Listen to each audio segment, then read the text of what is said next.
Assalamualaikum warahmatullahi wabarakatuh. Perkenalkan, nama saya Sarima dengan NIM 13020210283. Untuk keberlangsungan tugas yang diberikan dosen pengampu RPLO, di sini saya akan memaparkan proyek satu saya dengan judul Rancang Bangun Sistem Informasi Penjualan Barang Berbasis E-commerce. Di sini saya akan memperlihatkan analisis sistem berjalan. Bisa kita lihat di sini ada visualisasinya. Sistem ini memberikan suatu informasi data-data barang dan penjualan yang mana fungsi utamanya untuk mempermudah manajer untuk menambah atau mengidentifikasi dalam hal pelaporan dan juga sebagai tools di dalam mengambil sebuah keputusan. Selanjutnya, ini adalah prosedur perancangannya. Yang pertama itu, customer melakukan pemesanan barang dengan memberikan dokumen purchase order kepada sales melalui email. Sales menerima dan mencetak purchase order, lalu sales memberi purchase order yang telah dicetak kepada admin. Admin membuat serta mencetak dokumen invoice sesuai dengan purchase order yang telah diberikan dengan Microsoft Excel. Invoice yang dicetak dalam bentuk 3 lembar kertas, diantaranya lembar kertas berwarna putih, terus ada warna merah jambu, kemudian berwarna kuning. Setelah itu, admin memberikan purchase order serta invoice kepada staff warehouse. Nah, staff warehouse yang mengecek ketersediaan barang pada Microsoft Excel. Jika tersedia, staff warehouse membuat serta mencetak dokumen delivery order. Delivery order yang dicetak dalam bentuk 3 lembar kertas itu tadi yang warna merah, yang warna putih, merah jambu, sama warna kuning. Kemudian staff warehouse memberikan dokumen purchase order, invoice, dan delivery order ke karyawan warehouse. Bagian warehouse mempersiapkan dan mengirim barang kepada customer dengan membawa dokumen-dokumen yang sudah dibuat. Setelah barang diberikan kepada customer, sebagai warehouse membawa kembali dokumen delivery order serta invoice dengan lembar berwarna kuning yang telah ditandatangani untuk disimpan di dalam order sebagai pencatatan pada bagian warehouse di warehouse dana admin untuk dijadikan laporan. Kemudian, admin memberikan laporan berupa dokumen purchase order, invoice, dan delivery order kepada manajer. Manajer terima laporan penjualan berupa dokumen purchase order, invoice, dan delivery order. Di sini analisis kebutuhan sistem dan user. Ini bisa kalian lihat, ya. Ada visualisasinya. Nah, ini uraiannya.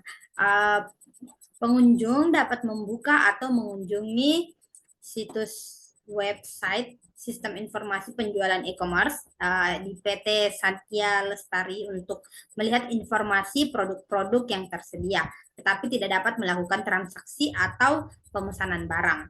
Terus, pengunjung harus melakukan proses registrasi terlebih dahulu melalui sistem informasi penjualan e-commerce yang tersedia untuk melakukan transaksi dan pemesanan barang. Customer dapat melakukan pemesanan barang sesuai kebutuhannya melalui sistem informasi penjualan e-commerce PT Satya Lestari.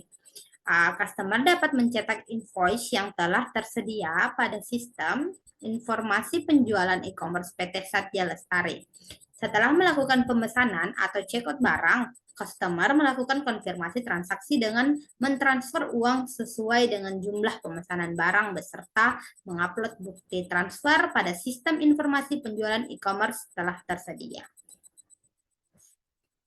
Selanjutnya, admin dapat mengelola data user untuk melakukan login ke dalam sistem sesuai dengan jabatan pada PT Satya Lestari.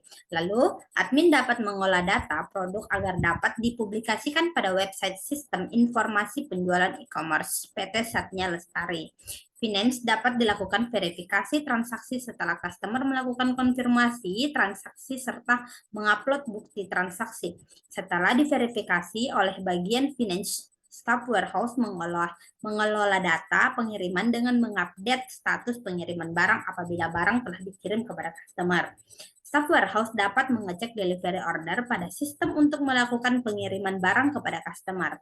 Lalu, manajer dapat melihat laporan penjualan pada sistem informasi penjualan e-commerce di PT Satya Lestari. Kemudian ini problem areanya. Saya sebutkan media yang digunakan untuk mempromosikan produk masih berupa katalog atau dicetak sehingga kurang maksimal untuk mempromosikan atau memperkenalkan produk yang dimiliki pada customer. Terus yang kedua, customer harus menanyakan informasi mengenai status pemesanan dan status pengiriman pada produk melalui telepon atau email mengenai status pemesanan. Yang ketiga, proses pencatatan atau dokumentasi data masih menggunakan Microsoft Excel yang berpotensi menimbulkan kesalahan serta memakan banyak waktu untuk pemrosesan data atau pengolahan data. Terus yang keempat, masih menggunakan media order untuk menyimpan dokumen seperti purchase order, invoice, dan delivery order yang mengakibatkan rentang hilang atau rusak. Terus yang kelima, pemesanan data penjualan belum terintegrasi satu sama lainnya, menyebabkan terjadinya kesalahan informasi dan penumpukan data yang diterima di setiap divisi sehingga manajer sulit mengetahui proses penjualan yang telah dilakukan. Yang terakhir itu, manajer sulit mengontrol kesalahan dan mengoreksi informasi karena sistem masih semi manual dan menggunakan Microsoft Excel.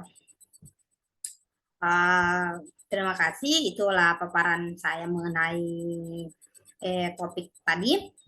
Terima kasih. Assalamualaikum warahmatullahi wabarakatuh.